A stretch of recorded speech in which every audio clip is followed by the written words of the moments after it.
उस समय मैंने पूछा था रोजगार मिलता है, आप रोजगार मिल रहा है हमारा सुबह पुलिस में भर्ती होने के लिए दौड़ लगाते हो, तो सेना में भर्ती होने के लिए दौड़ लगाते हो, उसके बाद जब परीक्षा लिखते हो उसके लिए फीस भरते हो, माँ बाप मेहनत करके ट्यूशन पे भेजते हैं, ये सब करने के बावजूद क्या होता है? आपको मालूम है कि 28 लाख बच्चों ने यूपी के 28 लाख बच्चों ने पुलिस का भर्ती का इम्तिहान दिया है। 28 लाख सोचो, इसका मतलब है कि यूपी के लगभग हर गाँव में से 4 या 5 लाख बच्चों ने परीक्षा दी।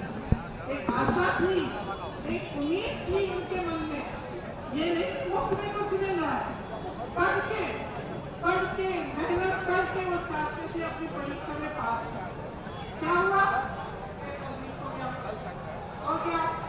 अब जब मैं आई थी 22 में तो मैंने आपसे कहा था कि हमने घोषणा पत्र बनाया था, उसमें हमने पूरा प्लान बनाया था, पूरी योजना बनाई थी कि ये जो पेपर लीक बार होते हैं इसको रोकने की क्या योजना हो सकती है। उसमें जॉब कैलेंडर था, उसमें ये था कि एक कमीशन बनेगा और जितना भी अन्याय हुआ है उसको ठीक करने का काम होगा। और जॉब कैलेंडर में हर जो भी डेट था, परीक्षा का डेट, नियुक्ति की डेट सारी पहले से तय, और जो उससे इधर उधर होता उसके खिलाफ कार्रवाई होती। तो ये तो 2-3 मुद्दे हैं, पूरे 10 मुद्दों का हमने पूरा प्लान बनाया था। तो मैं आपसे एक सीधी बात कहना चाहती हूँ, देखो चुनाव फिर से आ रहा है कि नहीं? फिर से आपको अपना मत डालना पड़ेगा। अब आप खुद ही देख रहे हो, बार भाजपा की सरकार आ रही है, केंद्र में आ रही है, प्रदेश में आ रही है, आपकी बेरोजगारी बढ़ रही है, आपकी मुश्किलें बढ़ रही हैं। तब किसान आंदोलन कर रहे थे 2 साल पहले, आज किसान आंदोलन कर रहा है। तब सड़क पे बैठे थे ठंड में सर्दी में, आज बैठे हैं। तब उनकी सुनवाई नहीं थी, आज उनकी सुनवाई नहीं है। और इसी तरह से आप सोचिए, जब तक बुलडोजर चलता है इनका, तो किसके घरों पे चलता है? किसके घरों पे चलता है? जोर से बोलो। जिसने 6 किसानों को अपनी जीप के नीचे कुचला, उसके घर से क्या बुलडोजर चला? जिसने महिलाओं के साथ अत्याचार किया, उसके घर पे बुलडोजर चला? जो ये पेपर लीक के घोटालों से पैसे खाए जा रहा है, उन लोगों के जिन्होंने पैसे खाए, जो बार में घोटाला करते हैं, बार लीक कराते हैं, उनके घरों में बुलडोजर चला? नहीं चला ना। सोचिए, सब बहुत बड़ी बातें दिखावे के लिए, जितने बड़े इश्तिहार आपको दिखते हैं, जिसमें आपको दिख रहा है कि बहुत तरक्की हो रही है, जब तक आपकी तरक्की नहीं होगी, तब तक आपको रोजगार नहीं मिलेगा, तब तक आपके पेपर लीक बंद नहीं होंगे, तब तक आपकी तरक्की नहीं हो सकती। जब तक यहाँ की महिलाएं सुरक्षित न हो, आगे बढ़ नहीं पाए, तब तक आपकी तरक्की नहीं हो रही है। आज भारत जोड़ो न्याय यात्रा पे निकले हैं, तो इस यात्रा में न्याय शब्द क्यों जोड़ा है? न्याय शब्द इसलिए जोड़ा है क्योंकि आज यहाँ के नौजवानों के साथ, देश के नौजवानों के साथ अन्याय हो रहा है। आज देश की महिलाओं के साथ अन्याय हो रहा है। आप मेहनत करते हैं, आपके पेपर लीक होते हैं। आप मेहनत करते हैं, आपको नौकरी नहीं मिलती, रोजगार नहीं मिलता। आप मेहनत करते हैं, महंगाई का सामना करते हैं, किसानों का जो बकाया होता है वो नहीं मिलता, किसानों के कर्ज माफ नहीं होते। बड़े बड़े उद्योगपतियों के होते हैं। तो देखिए, मैं फिर से आग्रह करूंगी, आज हम इस यात्रा में जुड़ने आए हैं तो हमें देखने नहीं आए हैं, अपनी परिस्थिति को समझने आए हैं और ये समझने आए हैं कि जब तक आप बदलाव नहीं लाओगे तब तक आपकी परिस्थिति बदलने वाली है। तो मैंने बहुत लंबा बोल दिया, ये अभी बोलेंगे।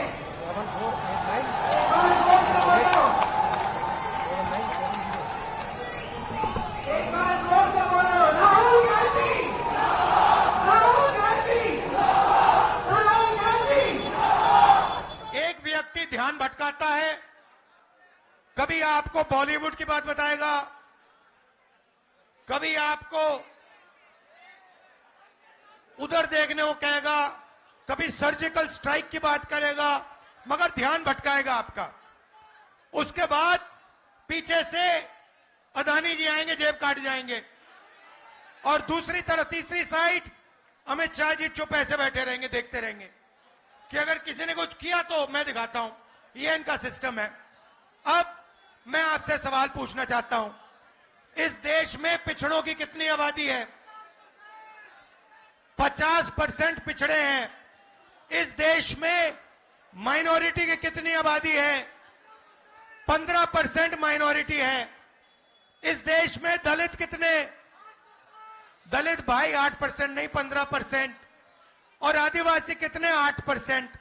जोड़ के बताओ मुझे, 50 और 15 कितना हुआ? 65।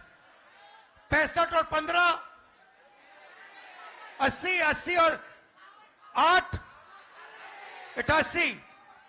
भाई और बहनों, मैं आपसे पूछना चाहता हूं, ये जो 90% जनता है इस देश में, दलित, आदिवासी, पिछड़े, माइनॉरिटी, इनको इस देश में कितनी भागीदारी मिल रही है? ये सबसे बड़ा सवाल है।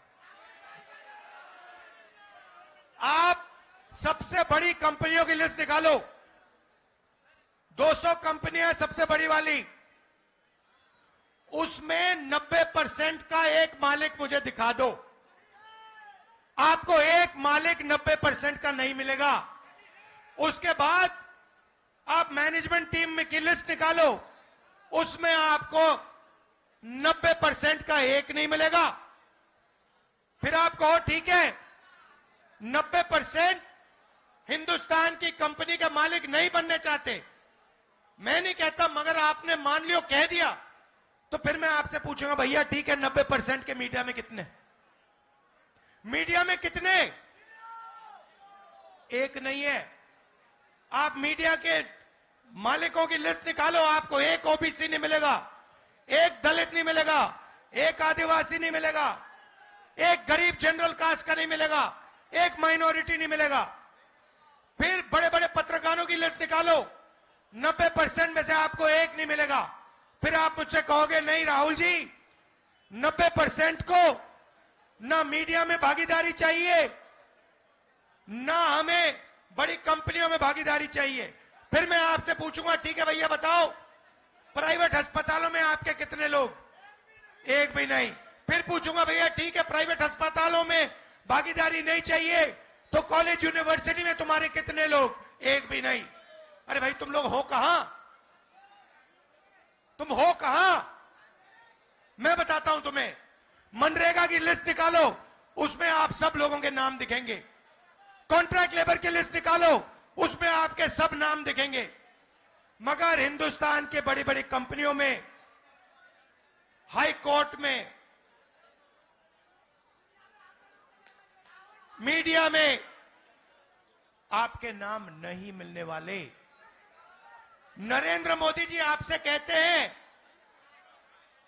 कि ये सबका हिंदुस्तान है। ये सबका हिंदुस्तान कैसे है अगर इसमें 90% लोगों को कोई भागीदारी नहीं मिल रही? तो सबसे पहला काम नफरत को मिटाने का है, भाई को भाई से गले मिलाने का है।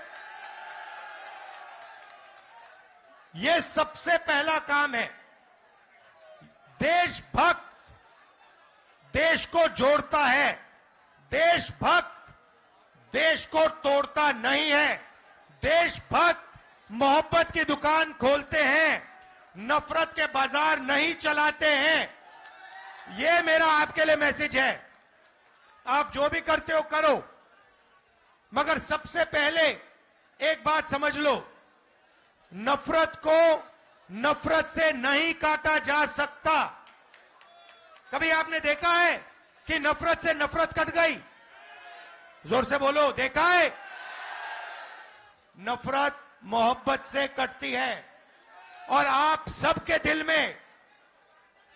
दिल में मोहब्बत ही मोहब्बत है।